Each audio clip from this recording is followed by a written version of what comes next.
No one spoke to the female millionaire CEO until the janitor's daughter wiped her tears without saying a word. Just before the story starts, wherever you are on your journey, consider this your sign to keep going. The marble floors of the Grand Meridian Hotel echoed with the click of expensive heels. But tonight, those sounds felt hollow to Victoria Sterling. At 30, she commanded a tech empire worth $200 million, yet here she sat in the opulent lobby at 11:47 p.m., tears streaming down her perfectly sculpted face. The golden chandelier above cast dancing shadows that seemed to mock her success, each crystal reflecting a life that suddenly felt meaningless. "Ma'am, is everything all right?" The night receptionist's voice was professional but distant, the way people spoke to her now. Always careful, always calculating what they might gain. His nameplate read Robert, and he'd been watching her for the past 20 minutes from behind his mahogany desk. Victoria didn't answer. She couldn't. The words from Dr. Martinez still rang in her ears from 3 hours ago. "The cancer is aggressive, Victoria. Pancreatic adenocarcinoma stage 3. We need to start chemotherapy immediately. Without treatment, you have maybe 6 months." At 30, she was supposed to be invincible. Her company, Sterling Technologies, had just landed the biggest contract in its history with the Department of Defense, a $40 million deal that would revolutionize military communications. She had everything money could buy, yet she'd never felt more alone. The hotel lobby was nearly empty on this bitter February night in Manhattan. A few business travelers sat scattered across leather chairs, absorbed in their phones, completely oblivious to the woman whose world had just shattered. The massive stone fireplace crackled softly, its flames dancing hypnotically, but its warmth couldn't reach the ice that had formed around Victoria's heart since the diagnosis.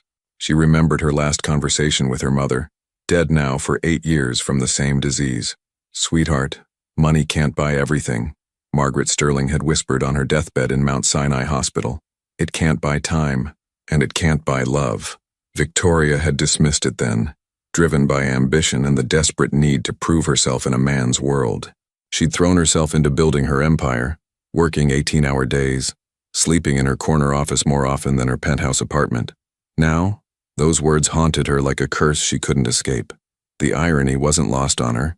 She'd built a fortune creating technology that connected people across the globe, yet she had no one to call, no one who would care if she disappeared tomorrow. Her phone, a prototype from her own company worth more than most people's cars, sat silent beside her Hermes purse. A soft sound made her look up through blurry eyes. A small figure approached, a little girl with chocolate-brown pigtails, maybe 5 years old, wearing a simple pink dress that had clearly been washed and mended countless times. The child's dark eyes held a wisdom that seemed impossible for her age, and she moved with the quiet confidence of someone who'd learned to navigate adult spaces carefully. Without saying a word, the little girl reached into her tiny pocket and pulled out a crumpled tissue, the kind that comes in cheap dispensers, not the imported Egyptian cotton ones Victoria was accustomed to. She gently touched Victoria's cheek, wiping away tears that Victoria hadn't even realized were still falling, her small fingers as gentle as butterfly wings. "My daddy says crying makes the hurt come out so healing can come in," the child whispered in a voice like summer rain, her words carrying the unconscious poetry that only children possess. Victoria stared, speechless. When was the last time anyone had touched her with such pure, unconditional kindness? When had anyone last offered comfort without expecting something in return? "Sophia, Sophia Marie, get back here right now," a man's voice called urgently from across the lobby, panic evident in his tone. Marcus Washington hurried across the marble floor, his blue janitorial uniform still damp with cleaning solution from the evening's work on the 15th floor executive suites. At 33, his broad shoulders carried more than just the weight of mop buckets and industrial vacuum cleaners. They carried the dreams of a man determined to give his daughter everything he never had, and the grief of losing the love of his life 2 years, 3 months, and 16 days ago. "I'm so sorry, ma'am," Marcus said breathlessly as he reached them, his calloused hands gently taking Sophia's shoulders. The hands of a man who worked with them every day, who'd built playground equipment and fixed broken toys, who'd learned to braid hair from YouTube videos because his little girl deserved to look pretty. "She wandered off while I was finishing up the 20th floor conference room. Sophia, you can't just walk away from Mrs. Chen's desk like that." He stopped mid-sentence when he saw Victoria's tear-stained face under the lobby's golden light. Something in her green eyes, a brokenness he recognized from his own mirror during those first months after Jennifer's funeral, made his prepared apology fade away like smoke. "She's fine," Victoria managed, her voice barely above a whisper, rough from crying.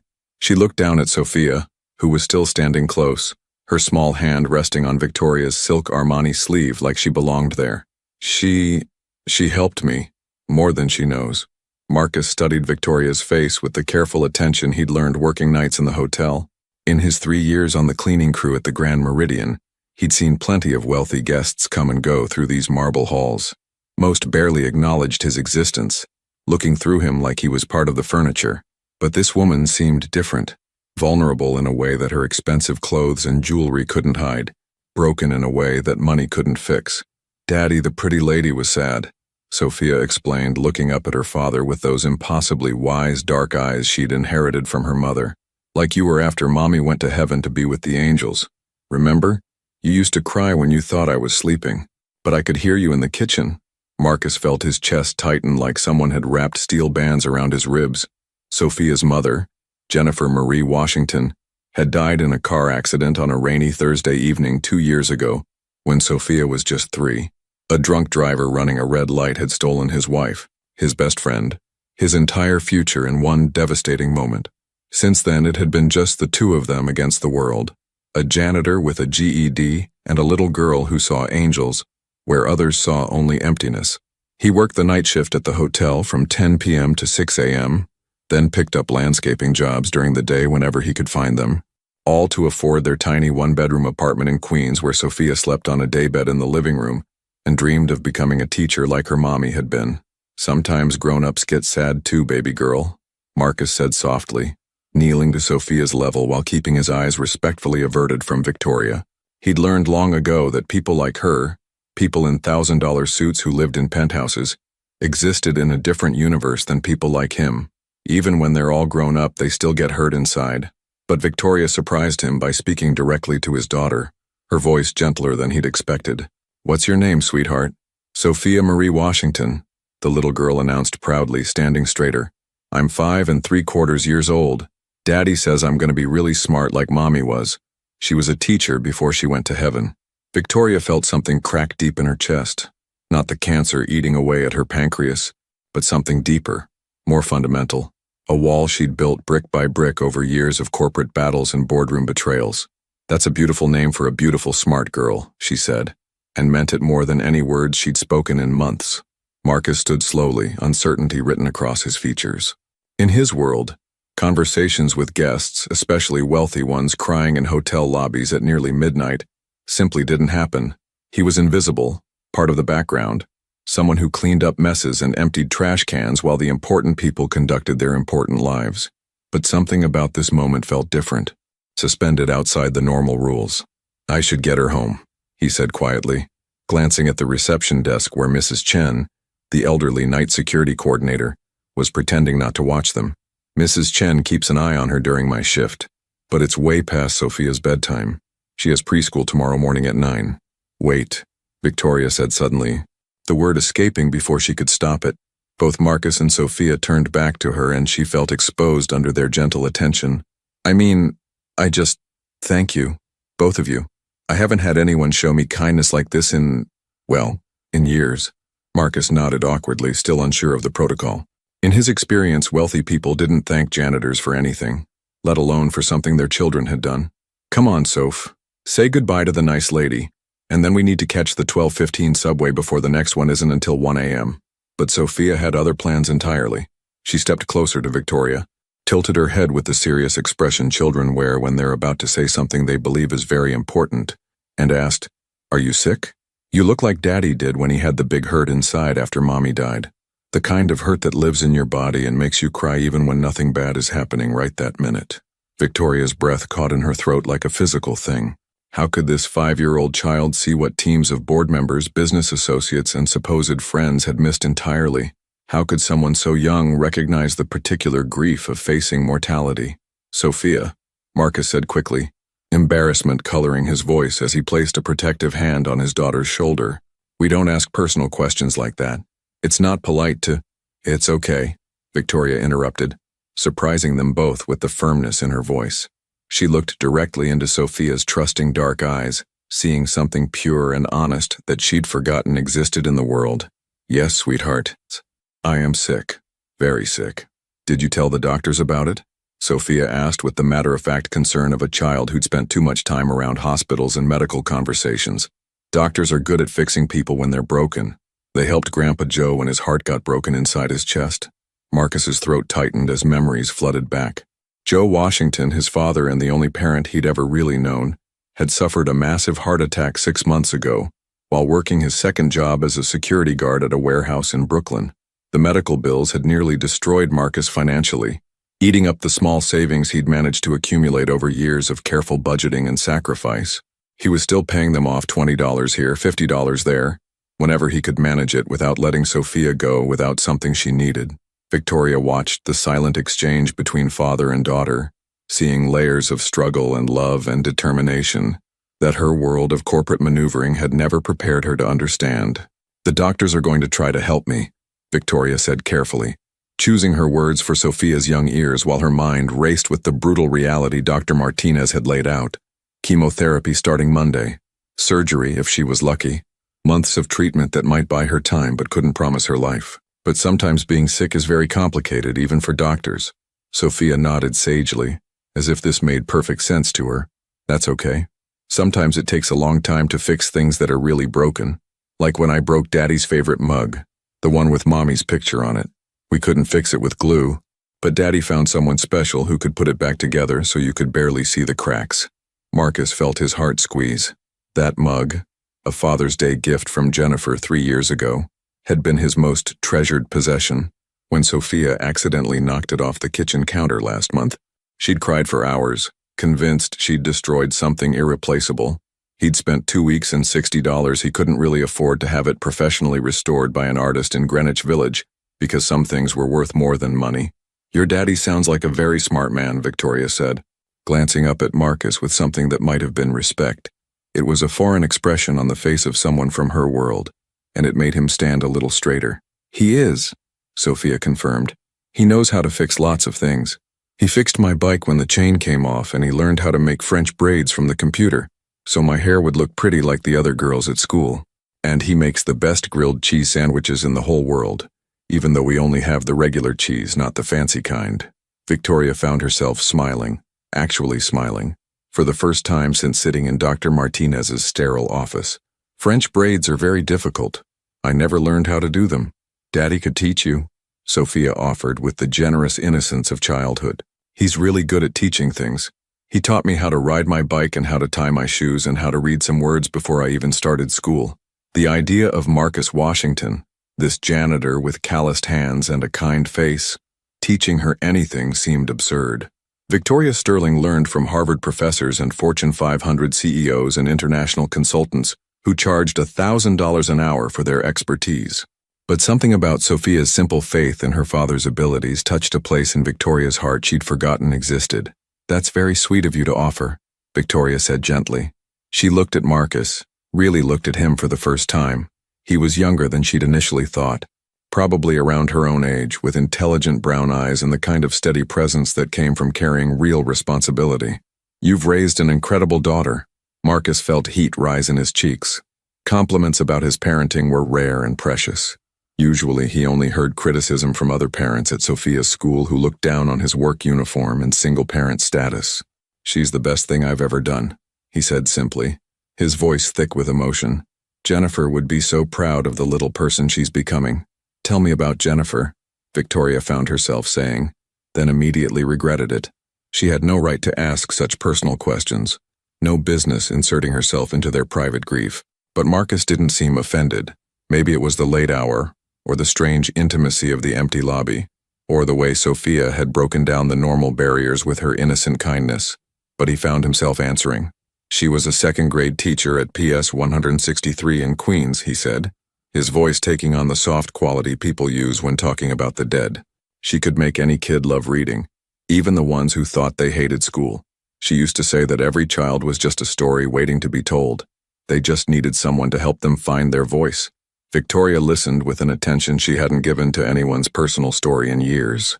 Watching Marcus's face transform as he spoke about his late wife, The harsh fluorescent lighting of the lobby seemed to soften around them, creating an intimate bubble in the vast marble space.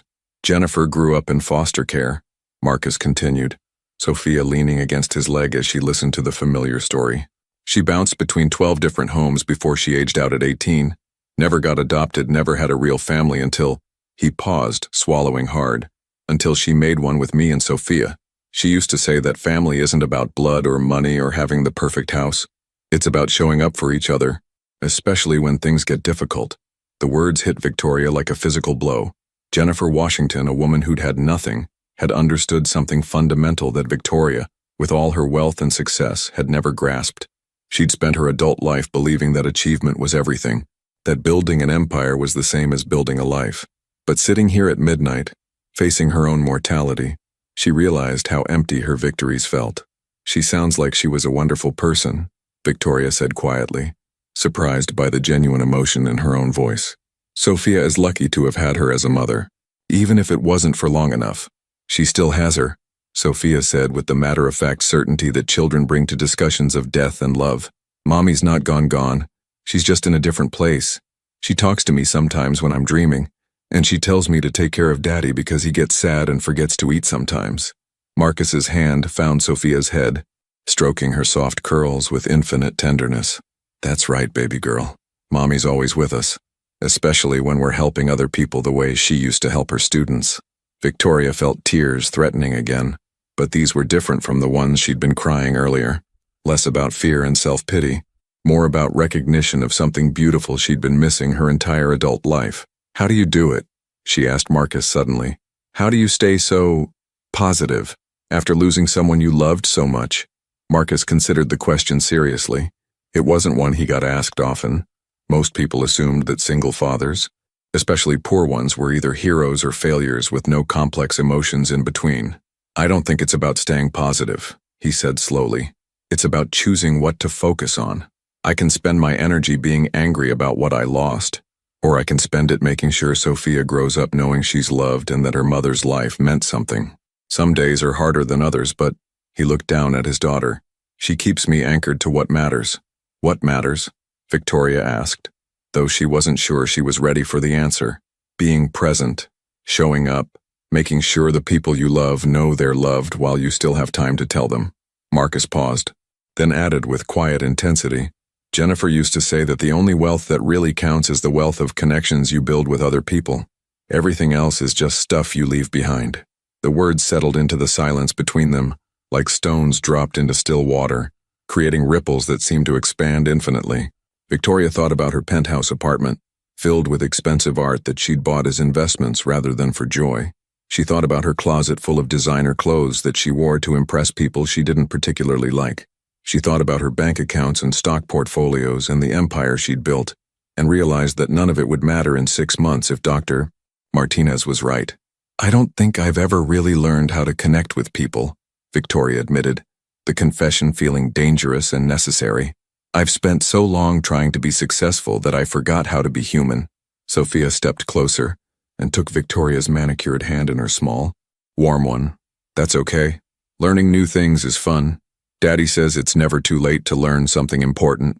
The simple wisdom of a 5-year-old hit Victoria with unexpected force, causing her carefully constructed walls to crumble just a little more. She looked down at Sophia's small hand holding hers, marveling at how natural the gesture felt, despite how foreign physical affection had become in her isolated world of corporate power plays and boardroom strategies. Your daddy is very wise, Victoria said, glancing up at Marcus, who was watching the interaction with a mixture of pride and protectiveness. And so are you, Sophia. Wiser than a lot of adults I know.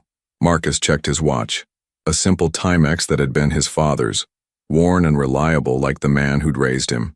It's almost 12:30, he said reluctantly. We really do need to catch that subway, sweetheart.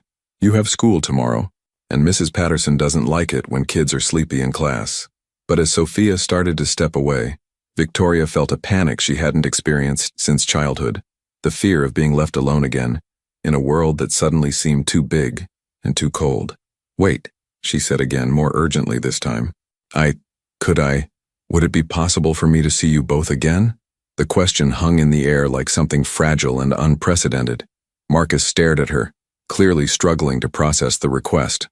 In his experience, wealthy people didn't ask to spend time with janitors and their children. There had to be some angle he wasn't seeing, some hidden agenda. "I don't understand," he said carefully. "Why would you want to see us again?" Victoria felt heat rise in her cheeks as she realized how her request must sound.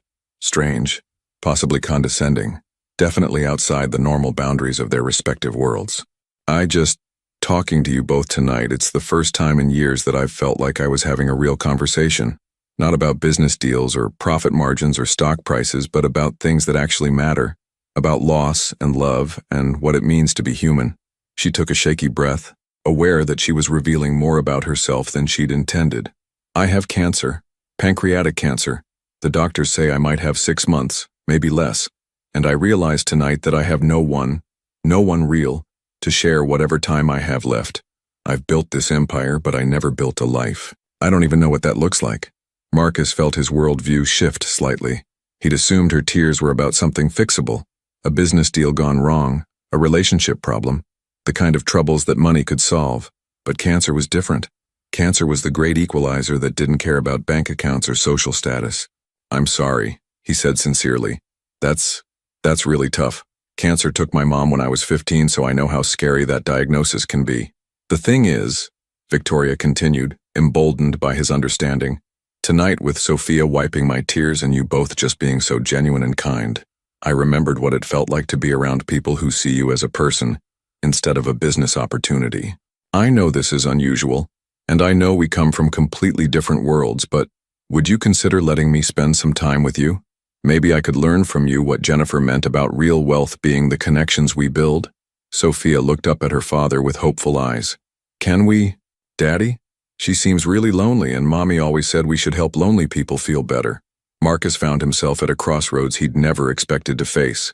Every practical instinct told him to politely decline and walk away.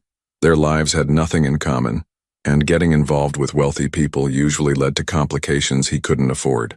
But something in Victoria's eyes reminded him of his own reflection during those first desperate months after Jennifer's death. Lost, afraid, and desperately needing human connection. "I guess we could meet for coffee sometime," he said slowly. "There's a diner near Sophia's school where we go on Saturday mornings. Nothing fancy, but they make good pancakes." Victoria felt something loosen in her chest.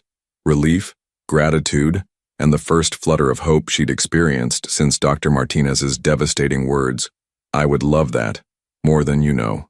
As they exchanged contact information, Sophia squeezed Victoria's hand one more time. "Don't worry," she whispered. "Things that seem really broken can get better. Sometimes they get better in ways you never expected." Marcus scooped up his daughter, and as they walked toward the hotel's exit, Victoria realized that for the first time in years, she was looking forward to tomorrow. Saturday morning arrived with the kind of crisp March air that promised spring was fighting its way through winter's last stand. Victoria Sterling sat in her black Tesla outside Murphy's Diner on Northern Boulevard in Queens, staring at the modest establishment through her tinted windows. The contrast between this world and her usual Saturday brunches at the plaza couldn't have been starker. Cracked sidewalks instead of marble steps, hand-painted signs instead of gold lettering, working families instead of Manhattan's elite. She'd spent 3 sleepless nights since their encounter at the hotel, replaying every word of their conversation, while chemotherapy brochures sat unopened on her kitchen counter. Dr. Martinez had called twice. His secretary had called 4 times, and her business partner David Chen had left increasingly frantic voicemails about the board meeting she'd missed on Thursday. But for the first time in her adult life, Victoria found herself caring more about a coffee date with a janitor and his 5-year-old daughter than about quarterly projections and market dominance. Through the diner's steamed windows, she could see Marcus and Sophia already seated in a corner booth, Sophia's legs swinging freely as she colored in what appeared to be a children's menu. Marcus was reading a newspaper, an actual paper newspaper, while occasionally glancing up to answer whatever questions his daughter was asking. The scene was so perfectly ordinary, so beautifully mundane that Victoria felt like an anthropologist observing a foreign culture. Her phone buzzed insistently. David Chen's name flashed on the screen for the 7th time that morning. She declined the call and turned off the phone entirely, a gesture that would have been unthinkable just a week ago. Victoria Sterling was always available, always connected, always ready to make the decision that would move Sterling Technologies forward. But sitting outside this diner, she realized that Empire felt as distant as the moon. Taking a deep breath that did nothing to calm her racing heart, Victoria stepped out of her car and walked toward the diner's entrance. She'd chosen her outfit carefully. Dark jeans that cost more than Marcus probably made in a week, but jeans nonetheless, paired with a simple cashmere sweater and boots that were expensive but understated. She wanted to fit in, though she suspected that goal was impossible regardless of what she wore. The bell above the door chimed as she entered, and the warm smell of bacon grease and coffee enveloped her like a hug. The interior was exactly what she'd expected.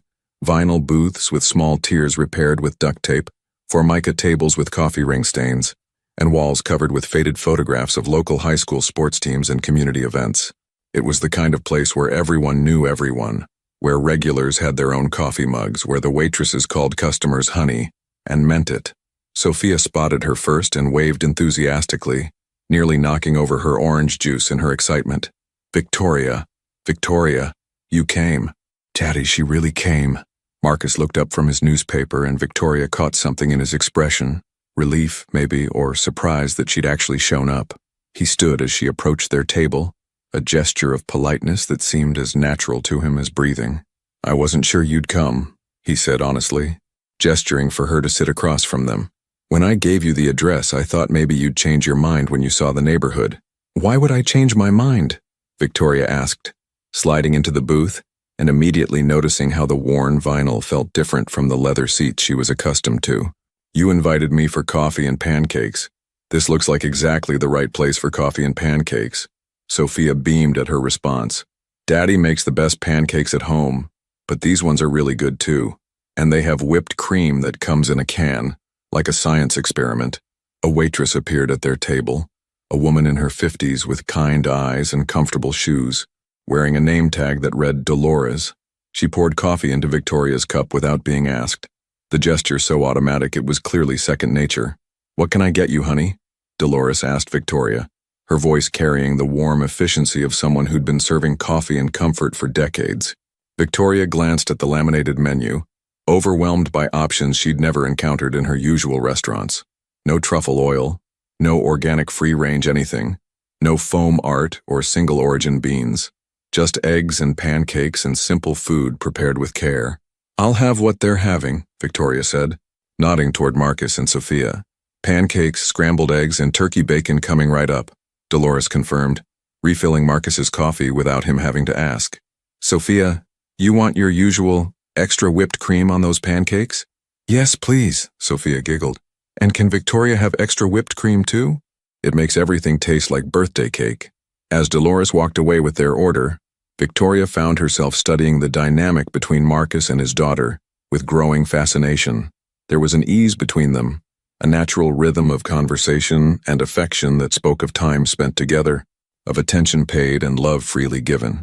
Sophia chattered about her coloring page, a castle where a brave princess saved herself, while Marcus listened with the kind of focused attention that Victoria had rarely received even in the most important business meetings. Tell me about your week, Marcus said to Victoria, and she realized it was the first time anyone had asked her that question in months without wanting something specific in return. Victoria hesitated, unsure how to answer. Should she mention the panic attacks that had started Tuesday night? The way she'd stood in her empty penthouse at 3 a.m., wondering what the point of all her success had been.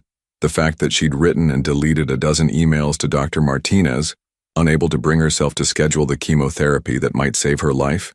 It's been complicated, she said finally. Marcus studied Victoria's face across the table, noting the careful way she chose her words and the shadows under her eyes that expensive concealer couldn't quite hide. He recognized the look of someone carrying a burden too heavy to share easily. He'd worn that expression himself for months after Jennifer's death, when well-meaning people asked how he was doing, and he had to decide between honesty and politeness. Complicated how? He asked gently, stirring sugar into his coffee while Sophia continued working on her coloring page, completely absorbed in selecting the perfect shade of purple for the princess's dress. Victoria found herself caught off guard by the directness of the question. In her world, complicated was usually code for don't ask, a polite way of deflecting curiosity without causing offense. But Marcus's question felt different. Not invasive, but genuinely interested, as if he actually wanted to understand her answer. "I keep thinking about what you said the other night," she began slowly, wrapping her hands around her coffee mug for warmth. "About choosing what to focus on. About the wealth of connections versus the wealth of things. I've been trying to figure out how someone goes about changing their entire life when they're 30 years old, and have no idea where to start." Sophia looked up from her coloring. "Daddy changed his whole life after Mommy died. He used to work in an office with a tie and everything, but then he decided to do different work so he could be home with me more. Change is scary, but sometimes it's good." Victoria stared at the little girl, then at Marcus.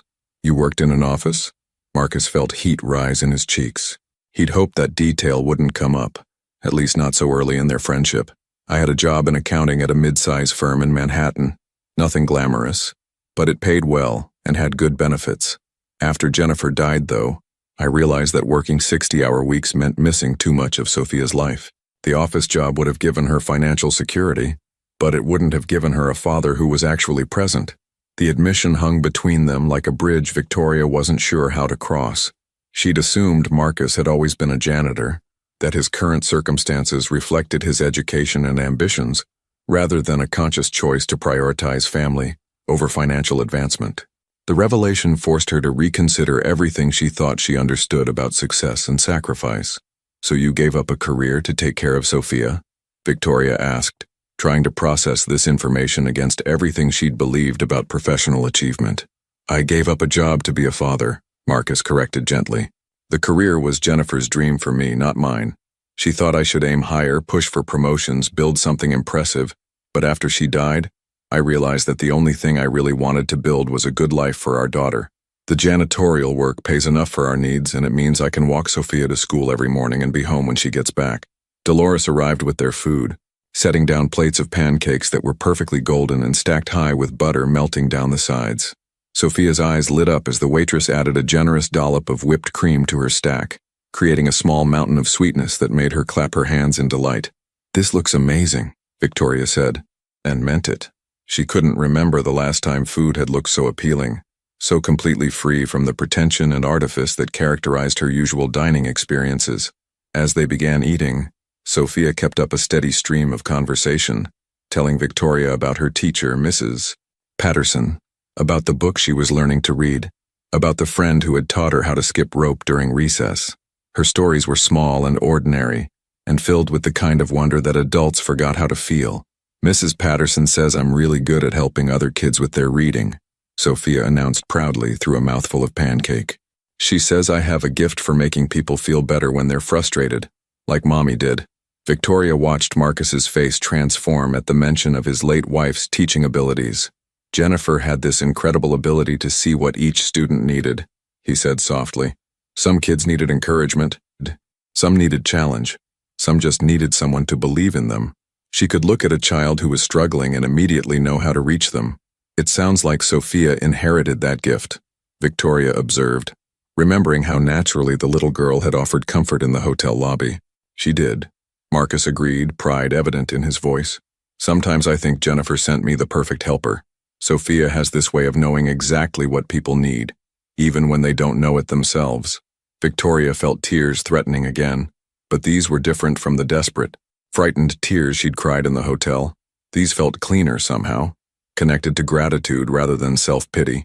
"She certainly knew what I needed that night." "What did you need?" Sophia asked with the innocent directness that only children possessed. Victoria considered the question seriously. "I needed to remember that there are still kind people in the world. I needed to be reminded that money and success aren't the only things that matter. And I needed—" She paused, surprised by what she was about to admit. "I needed to not feel so alone." Sophia reached across the table and patted Victoria's hand with syrup-sticky fingers. "You're not alone now. You have us." The simple declaration hit Victoria with unexpected force. She looked at this little girl with her gap-toothed smile and her absolute certainty that friendship could be declared as easily as ordering pancakes, and felt something fundamental shift in her chest. "Yes," Victoria said quietly, covering Sophia's small hand with her own. "I guess I do." 2 weeks later, Victoria found herself in a place she never could have imagined, sitting on a park bench in Flushing Meadows, watching Sophia navigate the playground equipment with the fearless confidence of childhood. while Marcus stood nearby, ever vigilant but allowing his daughter the freedom to explore and climb and occasionally fall down and get back up again. The chemotherapy had started the previous Monday, and Victoria was discovering that the physical effects were even worse than Dr. Martinez had warned. The nausea came in waves that left her dizzy and disoriented. The fatigue was like carrying invisible weights attached to every limb, and her immune system was so compromised that she'd taken to wearing a surgical mask in public places. But somehow, spending time with Marcus and Sophia made the side effects feel bearable, gave her something to look forward to that had nothing to do with blood counts or tumor markers. "How are you really feeling?" Marcus asked, settling onto the bench beside her with 2 cups of coffee from the cart near the playground entrance. He'd learned to read the subtle signs of her discomfort. The way she pressed her lips together when nausea hit, the careful way she moved when her energy was low, the forced brightness in her voice when she was trying to pretend everything was fine. Victoria accepted the coffee gratefully, wrapping her fingers around the warm cup. "Like someone replaced my blood with sand and my bones with lead," she said honestly. "But also, lighter somehow? Does that make sense?" Marcus nodded. "Grief can feel like that too. Everything is heavier and lighter at the same time. Heavier because you're carrying something difficult. Lighter because you're not pretending anymore that everything is fine." The observation was so accurate that Victoria felt tears prick at her eyes. Over the past 2 weeks, she'd found herself telling Marcus and Sophia things she'd never shared with anyone, about the loneliness of her childhood as the daughter of workaholic parents, about the fear that drove her relentless pursuit of success, about the emptiness she'd discovered at the center of everything she'd built. With them, pretending felt impossible and unnecessary. "I told my business partner about the cancer yesterday," Victoria said quietly, watching Sophia hang upside down from the monkey bars with complete trust that her body would hold her safely. "David Chen. We've worked together for 8 years, built the company from nothing. I thought he was my closest friend." Marcus waited, sensing there was more to the story.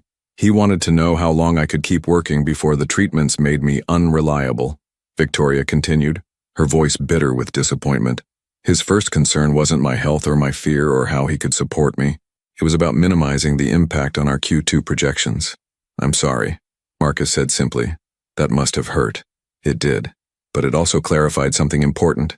I spent years building what I thought were relationships, but they were really just professional arrangements. Mutual benefit disguised as friendship. David cares about me as long as I'm useful to Sterling Technologies. The moment I become a liability, she shrugged, the gesture conveying years of disillusionment. Sophia appeared in front of them suddenly, breathing hard from her playground adventures, her cheeks flushed pink with exertion and joy. "Victoria, did you see me on the big slide? I went down backwards and didn't get scared even once." "I saw you," Victoria said, smiling despite the heaviness of their conversation. "You were incredibly brave. I don't think I would have been that brave when I was your age." "You're brave now," Sophia said matter-of-factly, climbing onto the bench between Victoria and her father. "Fighting the sickness in your body is really brave, and being our friend even though we're different from your other friends, that's brave too." Victoria felt her breath catch. Out of the mouths of babes, she thought, marveling at how this child could cut straight to the heart of things that adults spent years learning to understand. "Speaking of being different," Marcus said carefully, "I should probably tell you something about why I really left the accounting job." Victoria turned to look at him, noting the tension that had crept into his shoulders. "You don't have to tell me anything you don't want to share." "I want to," Marcus said, "but it might change how you see me, and I guess I'm scared of losing this friendship before it really has a chance to grow." Sophia leaned against her father's arm, offering silent support in the way children do when they sense adult anxiety without fully understanding its source. "I was fired," Marcus said quietly. "Not for poor performance or attendance issues, but because I made a mistake. A big one. I was processing the books for one of our major clients, and I missed a discrepancy in their quarterly reports. It turned out they were embezzling funds, not huge amounts, but enough to matter. When the irregularities were discovered during an audit, my supervisors blamed me for not catching it sooner." Victoria listened without judgment, recognizing the shame in his voice, and remembering her own professional failures and the fear that had driven so many of her decisions. "The truth is, I probably should have caught it," Marcus continued. "I was distracted, grieving, trying to handle Jennifer's medical bills and take care of Sophia, and still do my job at the level they expected. Something had to give, and it was my attention to detail. But instead of acknowledging that I was struggling and needed support, I tried to handle everything alone. Pride, I guess. What happened to the client? Victoria asked. They were prosecuted and had to pay restitution.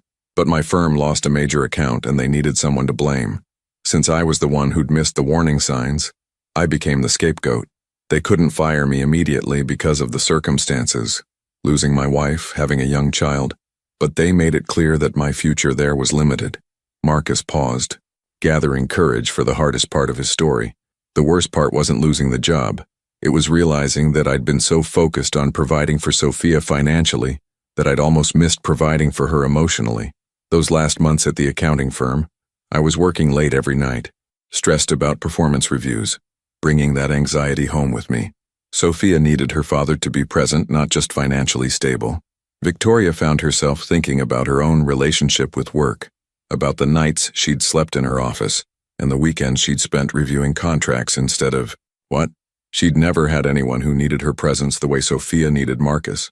So you chose her over the career, Victoria said. I chose us over everything else, Marcus corrected, and it was the best decision I ever made. April arrived with the kind of surprising warmth that made New Yorkers shed their winter coats and remember why they loved their city despite everything else.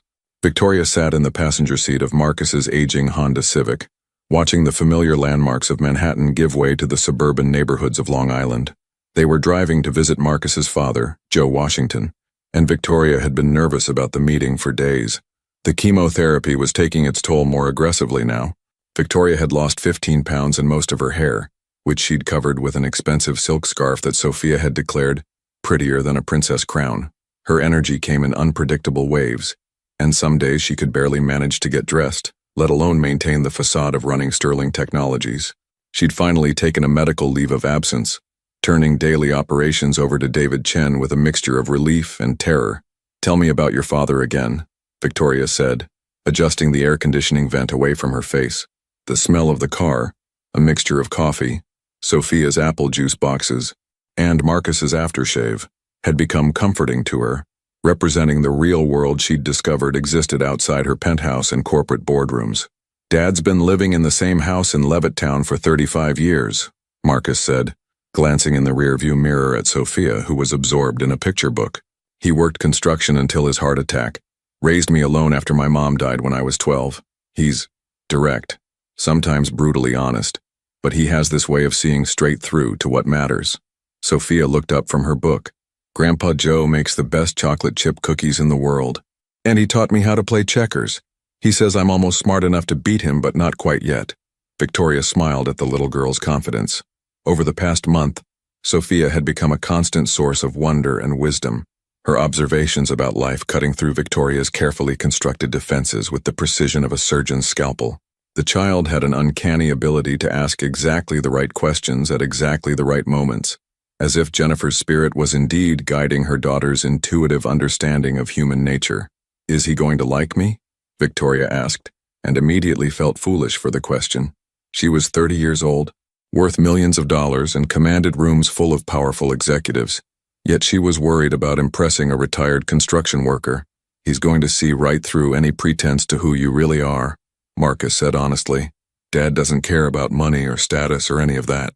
He cares about character, about how people treat others when they think no one important is watching. The observation made Victoria uncomfortable because she wasn't sure what Joe Washington would see when he looked at her. The woman who'd built Sterling Technologies had been ruthless when necessary, calculating in her business relationships, willing to sacrifice personal connections for professional advancement. But the woman sitting in this Honda Civic, wearing jeans and a simple sweater, holding hands with a 5-year-old who saw angels where others saw emptiness, who was she? They pulled into the driveway of a modest ranch house with a meticulously maintained front yard and flower boxes under every window. An older man emerged from the front door before they'd even gotten out of the car, tall and lean like Marcus, with silver hair and kind eyes that held the same steady presence Victoria had come to associate with his son. "There's my favorite granddaughter," Joe Washington called out, arms spread wide as Sophia ran to him with the abandon of unconditional love. Grandpa Joe, we brought Victoria to meet you," Sophia announced as Joe scooped her up in a hug that lifted her feet off the ground. "She's the one I told you about, the one who was sad at Daddy's work." Joe set Sophia down gently and turned his attention to Victoria, studying her with the frank assessment of someone who'd learned to read people accurately over 7 decades of life. She felt exposed under his gaze, as if he could see past her expensive clothes and careful makeup to the frightened woman underneath. "So you're the famous Victoria," Joe said, extending a calloused hand that enveloped hers completely. "Sophia's told me a lot about you. Says you're learning how to be a real friend." The directness of the statement caught Victoria off guard. "I'm trying to," she said honestly. "Your son and granddaughter are excellent teachers." Joe nodded approvingly. "Good answer. Come on inside. I made iced tea and Sophia's favorite cookies, though I suspect she'll want to show you her checkers skills before we eat anything." The interior of Joe's house was exactly what Victoria had expected. Comfortable furniture that had been chosen for durability rather than style. Walls covered with family photographs spanning decades, and the kind of lived-in warmth that money couldn't buy. Every surface told a story. Marcus's high school graduation photos, Sophia's artwork held to the refrigerator with magnets, Jennifer's teaching certificate framed and hung in a place of honor. "Sit," Joe said, gesturing to a well-worn recliner while he settled into its twin. "Marcus, take Sophia out back and show her how the tomatoes are coming along. Victoria and I need to have a conversation." Victoria felt her heart rate increase as Marcus and Sophia disappeared through the sliding glass door to the backyard. She'd faced hostile board members and aggressive competitors, but something about Joe Washington's steady attention made her feel like she was about to undergo the most important interview of her life. "My son tells me you're sick," Joe said without preamble. "Cancer." "Yes," Victoria said simply, recognizing that elaborate explanations would be wasted on this man. "That's rough. Lost my wife to breast cancer when Marcus was just a boy. Watched her fight for 2 years before she finally let go." Joe's eyes grew distant with memory. "Worst thing about cancer isn't the dying. It's the way it makes you question everything you thought you knew about living." Victoria felt tears threaten. "Yes, exactly that. Marcus also tells me you're rich. Successful businesswoman, built some kind of technology company from nothing." "That's right." Joe leaned forward in his chair, fixing her with a look that seemed to see straight into her soul. "Here's what I want to know. Are you spending time with my family because you're lonely and scared and they're convenient? Or because you genuinely care about them as people?" The question hit Victoria like a physical blow. She opened her mouth to protest, to assure him that her feelings were genuine, but stopped when she realized he deserved a more thoughtful answer than reflexive defensiveness. "Both, I think," she said finally. I was lonely and scared when Sophia found me crying in that hotel lobby, but caring about them, that happened so naturally I didn't even realize it was occurring until it was already done. They've become," she struggled for the right words, "they've become the most important part of my life. More important than my company, more important than my reputation, more important than anything I thought mattered before I got sick." Joe studied her face for a long moment, then nodded slowly. "Good, because that little girl in my backyard has already lost one important woman in her life. She doesn't need another one disappearing when things get complicated." "I'm not going anywhere," Victoria said with quiet intensity. "Whatever time I have left, I want to spend it with people who see me as more than just a business opportunity. Your family has given me that gift." "Time," Joe repeated thoughtfully. "Funny thing about time, most people think they need more of it, but what they really need is to use what they have better. Cancer teaches you that lesson whether you want to learn it or not." Through the sliding glass door, Victoria could see Marcus and Sophia examining tomato plants, their heads bent together in serious consultation about something that was clearly very important to a 5-year-old's understanding of gardening. "They're good people," Joe said, following her gaze. "Marcus gave up a lot to be the father Sophia needed after Jennifer died. Not many men would have made that choice. He told me about the accounting job." "Did he tell you about the sacrifices?" Joe asked. "The nights he ate peanut butter sandwiches so Sophia could have real meals? The way he sold Jennifer's engagement ring to pay for her preschool tuition? The job interviews he turned down because they would have required travel?" Victoria felt her chest tighten. Marcus had never mentioned these details, had never presented himself as a martyr or asked for sympathy. "No, he didn't tell me any of that, because that's not who he is. Marcus doesn't keep score of his sacrifices. He just makes them and moves forward. But I want you to understand what you're dealing with here. This isn't a man who makes commitments lightly, and it's not a family that opens their hearts casually. If you're going to be part of their lives, you need to be all in." The weight of Joe's words settled over Victoria like a blanket, warm and heavy and slightly overwhelming. She thought about the relationship she'd maintained throughout her adult life. Careful, calculated, always with an exit strategy. But sitting in this living room, looking at pictures of a family who'd learned to hold tightly to what mattered, she realized that some commitments were meant to be permanent. "I understand," Victoria said quietly, "and I'm all in." The call came at 3:17 a.m. on a Tuesday in late May, jolting Victoria from the restless sleep that had become her new normal. Marcus's name appeared on her phone screen, and she answered immediately, her heart racing with the kind of dread that only comes with middle-of-the-night phone calls. "Victoria, I'm sorry to wake you, but I need help." Marcus's voice was tight with controlled panic. "Sophia's running a high fever, 104 degrees, and she's been vomiting for the past hour. I'm at Queen's General Emergency Room, but they're backed up and we've been waiting for 2 hours. She's asking for you." Victoria was already pulling on clothes before Marcus finished speaking. "I'll be there in 20 minutes. Have you been able to speak with a doctor yet? They said it could be another hour before anyone can see her properly. The triage nurse thinks it might be food poisoning or a stomach virus, but with her fever this high," Marcus's voice broke slightly, "I keep thinking about all the times Jennifer brought sick kids to the hospital when she was teaching. She always said the waiting was the worst part. Keep her hydrated if you can and try to stay calm," Victoria said, grabbing her keys and heading for the elevator. "Children pick up on parental anxiety, and Sophia needs you to be steady right now. I'm on my way." The drive to Queen's General felt endless despite the empty roads. Victoria found herself praying to a God she hadn't spoken to since childhood, making bargains and promises with the desperation of someone who'd already lost too much and couldn't bear to lose more. Sophia had become the bright center of her new world, the child who'd taught her what unconditional love looked like, and the thought of anything serious being wrong felt like facing a second cancer diagnosis. She found them in the emergency room waiting area, Marcus pacing anxiously while Sophia lay curled up on his lap, pale and listless in a way that made Victoria's heart clench.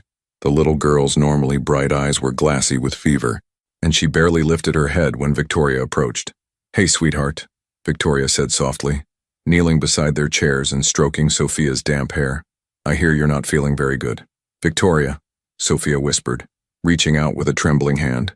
"My tummy hurts really bad and everything feels too hot and too cold at the same time." "I know, baby. That's what happens when your body is fighting off germs," Victoria said, taking Sophia's small hand in both of hers. "But you know what? You're in exactly the right place to get better. The doctors here are going to figure out what's making you sick and fix it." Marcus watched the interaction with a mixture of gratitude and something deeper, a recognition that Victoria's presence was as much for his benefit as for Sophia's. Over the past 3 months, she'd become integral to their small family unit, showing up for school plays and playground visits and ordinary Tuesday evenings, with the consistency of someone who'd chosen them deliberately and permanently. "How long has she been like this?" Victoria asked quietly. "It started around 10 p.m. with the vomiting," Marcus said, settling back into his chair with Sophia still curled against his chest. "The fever spiked about an hour later. I gave her children's Tylenol, but it doesn't seem to be helping much." Victoria studied Sophia's flushed face and made a decision that would have been unthinkable 4 months ago. "Wait here. I'll be right back." She walked directly to the reception desk where a harried-looking nurse was fielding complaints from other waiting families. "Excuse me, I need to speak with someone about Sophia Washington. She's 5 years old, running a 104-degree fever, and has been waiting over 2 hours to see a doctor." "Ma'am, I understand your concern, but we're triaging based on severity of symptoms and—" Victoria pulled out her phone and dialed a number she'd hoped never to use for personal reasons. "Dr. Martinez? It's Victoria Sterling. I know it's late, but I need a favor. I'm at Queen's General with friends of mine. A 5-year-old with a high fever who's been waiting hours for medical attention. Is there anyone you know here who could expedite things?" The conversation was brief but effective.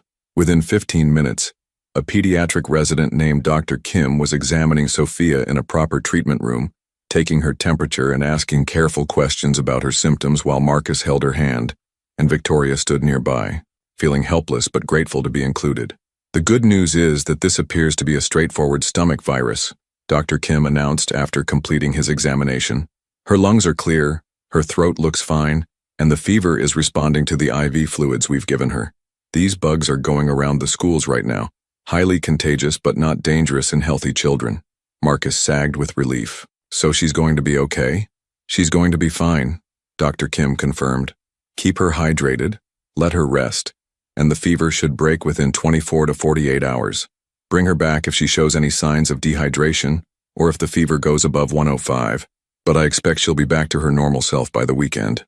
As they prepared to leave the hospital, Sophia fell asleep in Marcus's arms, her fever finally beginning to break. Victoria walked beside them to the parking garage, struck by how natural it felt to be part of this crisis, how right it seemed to be the person Marcus called when he needed help. "Thank you," Marcus said quietly as they reached his car. "For coming, for making the call, for being here. I know you have your own health issues to worry about and—" "Don't," Victoria interrupted gently. "Don't thank me for showing up for people I love. That's not something that deserves gratitude. It's just what family does."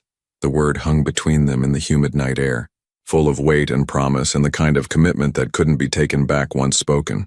"Family," Marcus repeated softly, testing the word. "Family," Victoria confirmed, and realized she'd never meant anything more completely in her entire life.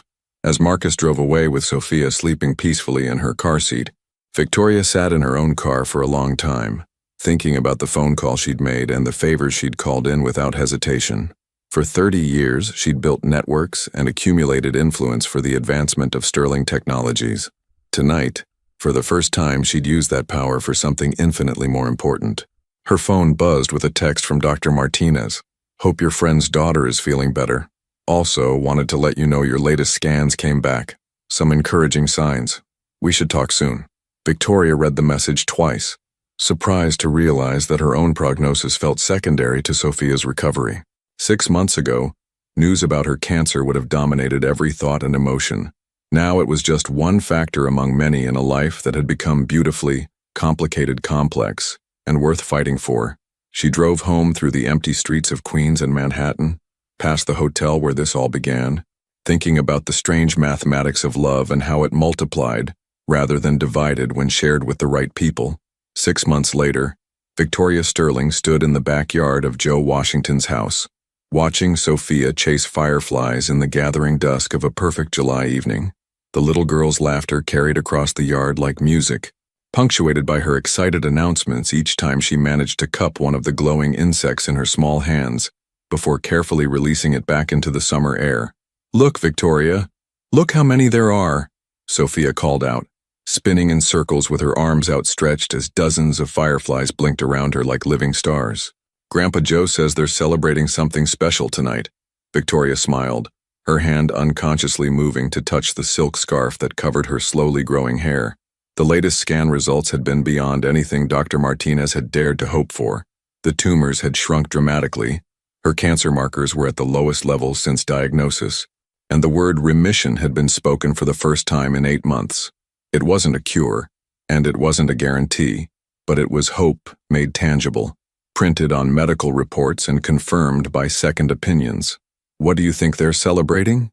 Victoria asked, settling onto the porch steps beside Marcus, who was nursing a beer and watching his daughter with the contentment of a man who'd learned to treasure ordinary moments. "Maybe they're celebrating new friends," Sophia suggested, catching another firefly and examining it closely before letting it go. "Or maybe they're celebrating people who were sad but learned how to be happy again," Marcus chuckled, shaking his head at his daughter's insight. "Or maybe they're just celebrating summer and the fact that it's beautiful outside and we're all together." Victoria leaned back against the porch railing, letting the warmth of the evening and the sound of Sophia's joy wash over her. The past 6 months had transformed her life in ways she was still learning to understand. Sterling Technologies was thriving under David Chen's leadership, though Victoria had made it clear she would never again prioritize the company over the relationships that actually mattered.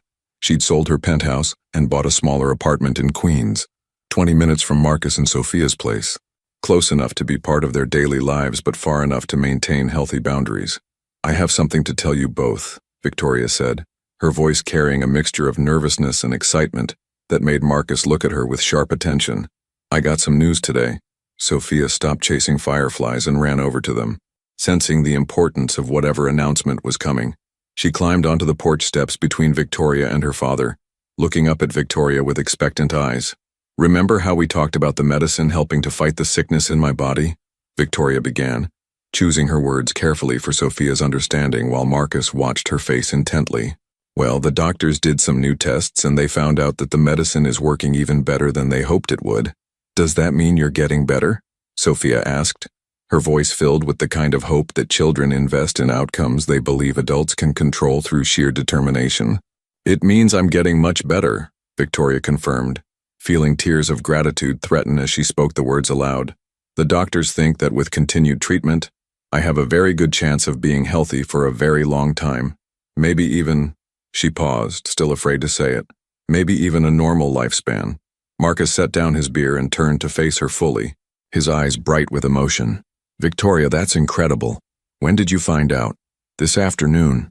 Dr. Martinez called with the results, and I asked him 3 times to repeat what he was telling me because I couldn't believe it was real. Victoria wiped at her eyes, laughing through her tears. I wanted to call you immediately, but I also wanted to tell you in person, together, because, she looked at Sophia, then at Marcus, because you're the people who matter most to me. You're the people I want to share good news with. Sophia launched herself into Victoria's arms with the enthusiastic physicality of a child who'd never learned to moderate her affection. I knew it, she announced confidently. I knew the doctors would figure out how to fix you. Mommy told me in a dream that everything was going to be okay.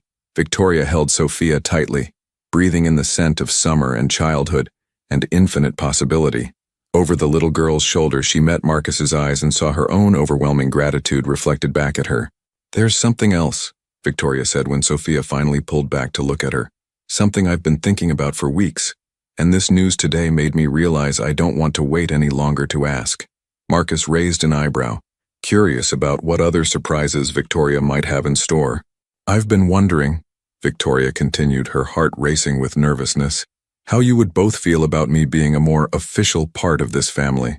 Not in any way that changes what you have together, but in a way that makes it clear that I'm committed to being here for the long term, for school plays and birthday parties and ordinary Tuesday nights and whatever else comes.